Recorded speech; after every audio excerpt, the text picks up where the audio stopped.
And here's the worst part about Spirit. They don't even have Sky Mall anymore, right? No Sky Mall. In the back of the seat, it's just that safety information card and that like paper bag that give you to piss in, right?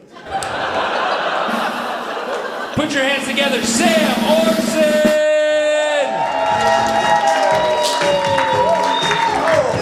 What's going on? Yeah, I'm huge. I'm absolutely massive. What was your name? John? Am I the biggest guy you've ever seen? How many push-ups can you do? 8? Don't waste my time. Okay. My 6-year-old nephew can do 8 push-ups, and he's only 2 months old. Okay.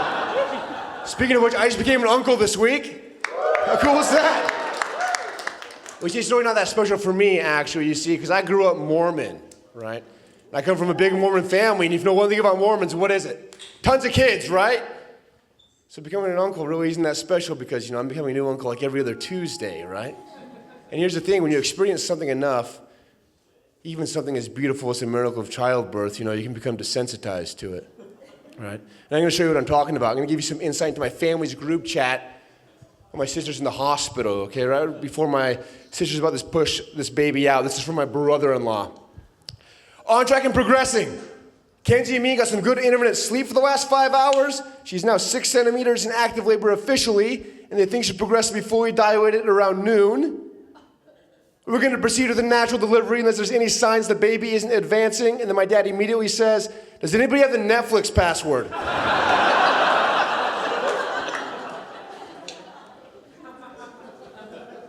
And then my mom goes, Roger, with a capital R and 2 exclamation points. And he goes, that did not work. I'm trying to watch Ozark. And I'll be honest with you guys, I have done this joke so many times. I'm not even reading the actual text anymore. This is just a photo of Big Bird.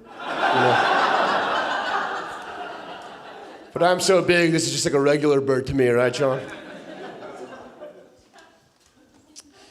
Yeah, I grew up Mormon. If you got a problem with that, well, so did I. That's why I left, so. But I know a lot about the Mormon subculture, right? The Mormon culture is actually making its way into the mainstream, right? You guys know what soaking is? Yeah. Do you? What was your name? Trevor, a man of culture, I see. Trevor, was it? Trevor's going to explain to the audience what soaking is. Somebody's under the bed pushing you up for your friend. This is why you use plants in the audience, everybody. This is a natural response. Soaking, as he so poorly described, like I said, it's the way young Mormons are circumventing the premarital sex rule, right? So instead of having sex with penetration in and out, penetration is not allowed. So instead, a young man will enter a young woman and sit there, right? Silent and motionless, while a willing third party will shake the bed underneath. Right, Trevor? And God looks at that and he goes, yeah, that's fine, right? That's fine. I don't know what's going on. What is this? They figured it out. I don't know what's going on here, but this is totally fine. John, you're going to love this. This is actually a true story. Last Sunday around 2 p.m., I was the biggest guy at Best Buy. Yeah. You don't believe me? You can check the tapes. You can check the tapes. You can check the security footage. I swear to God, Ron, the manager, his jaw hit the floor when I walked in. He's never seen someone so big. Go ahead, check the tapes. Actually, you know what? Don't take my word for it. Don't take my word for it.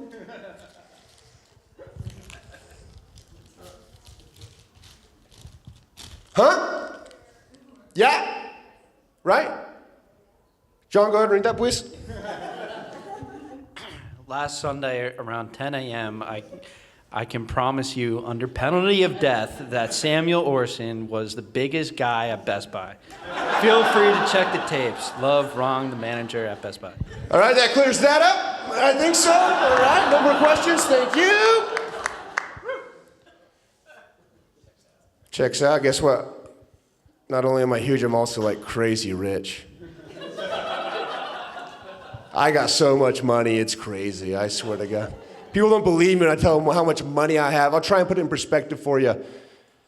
I have so much money that I can do an escape room whenever I want. That's right. I got escape room money, baby. Who here's been to an escape room? I want to see hands. Yeah? How many? One. Try double that, and that's just this morning for me, okay? You can't keep me out of those things. How long did it take you to solve the puzzle? Too long? Okay, guess what? Here's a secret for you. I've never solved the puzzle. Listen, I don't care. I just go in there and go on my phone for a few hours. Why not? I got the money. I can afford it. You don't think I have the money? I have the money. I'll show you. I have plenty of money. And here's a tip. If you've never been to an escape room, you don't even have to solve the puzzle. If at any point you just start crying and you threaten to kill yourself, they let you out right away. This is a true story. You can't make this up. This morning around 10 a.m., I was the biggest guy in the escape room. Well, hey, don't take my word for it.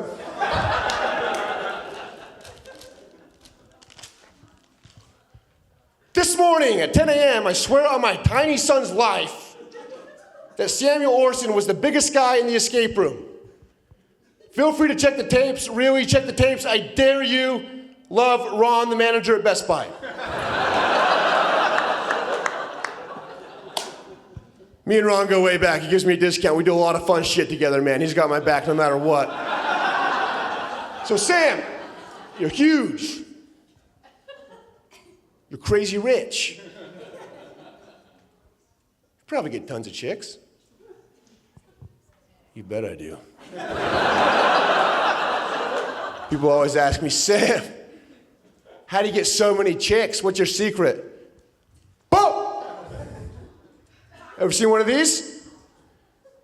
It's an Eagle Scout card, baby. That's right. You're in the presence of a card-carrying Eagle Scout. I swear to God, you whip one of these out on a first date, chicks, they don't know what to do. They go crazy. This is basically like a black Amex for pussy, I swear to God. And what's up, while we're on the subject, the double standards between men and women, right? Because if a girl has sex with 20 guys, she's a slut, right? But if I have sex with 20 guys, they give me an Eagle Scout card?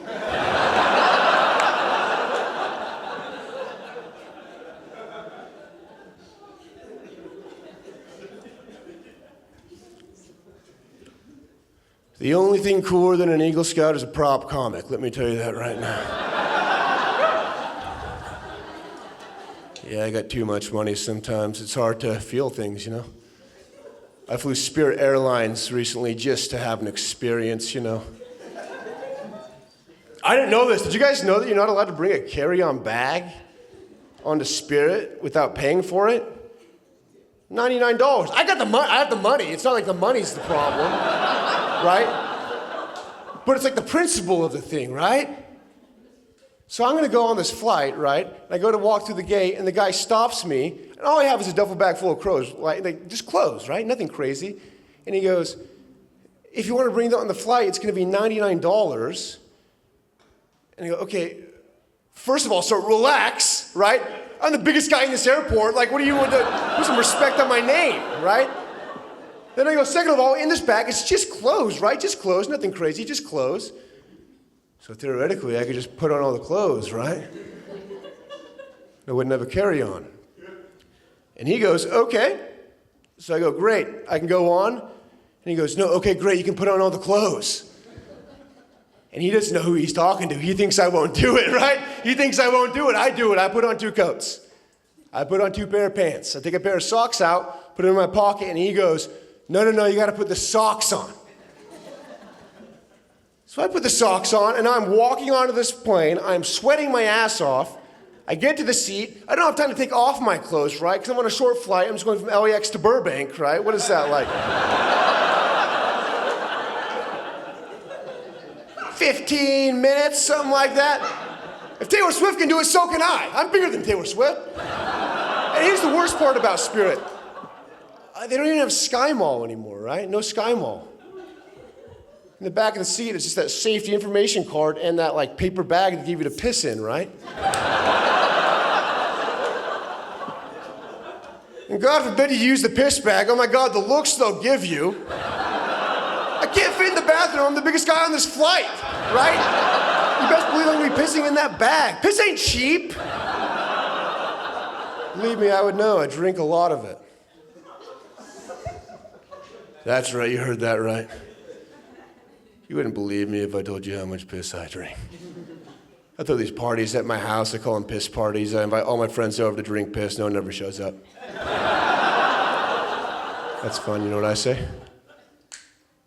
More piss for me. This is a true story. You can't make this up. The other day I drank so much piss, it started coming out my dick.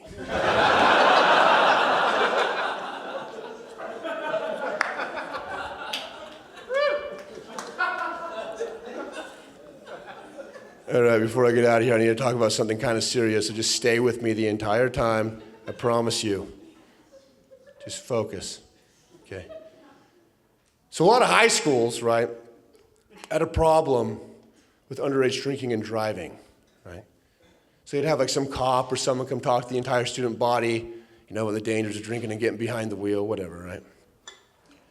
I went to high school in Spokane, Washington, okay? Central Valley High School, home of the Bears. We didn't really have a drinking and driving problem, but what we had, I can assure you, was far deadlier. We had a massive, and I mean massive, roadhead epidemic. It was claiming the lives of some really cool dudes. So once a year, we'd have a roadhead victim come talk to the entire student body, right, about the dangers of getting slurped off behind the wheel. Right? Roadhead Rimston was his name. So once a year, Rimston would come and tell his story. Classic Roadhead story, right? We've all heard it. We've heard it 1,000 times, right? He's just driving down the interstate getting slurped off so good, and just as he's about to bust, he loses control of the wheel, swerves into the oncoming lane, hits a semi head on him.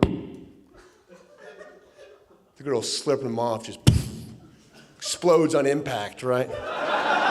Turns into a red mist. But Rimston was fine, right? He was totally fine. He was lucky enough to survive. He actually now works for the Spokane Police Department in their anti-slurp division. Keeping Spokane safe from all these wet-mouthed teens. And if you're from Spokane, you know all about the ASD, right? Because there's slogans everywhere. Thinking again, Roadhead? Remember, death comes first. That's right, Trevor. So once a year, the ASD, they would just sponsor our prom every year, right? They would just like make t-shirts, nothing crazy, you know? Thinking of getting Roadhead? Remember, death comes first. Make sure to pull over before getting slurped off. And if you're a guy, don't forget to eat that pussy too. Be a gentleman. Be a Central Valley Bear. Sometimes people ask me, Sam, is that Roadhead bit you do at the end of your set, is that real? I don't know, Trevor. You tell me. You tell me. You tell me if it's real. Right? You don't think this is real? What's the other option? I spent $99 to have this shirt made and rushed here? No! Roadhead killed my entire family, and you think this is a joke? USA! USA! USA! Man, the USA chant does not feel as good when nobody joins in. I hope that's going to be great. Hey guys, thanks. I've been Samuel Orson. Thank you.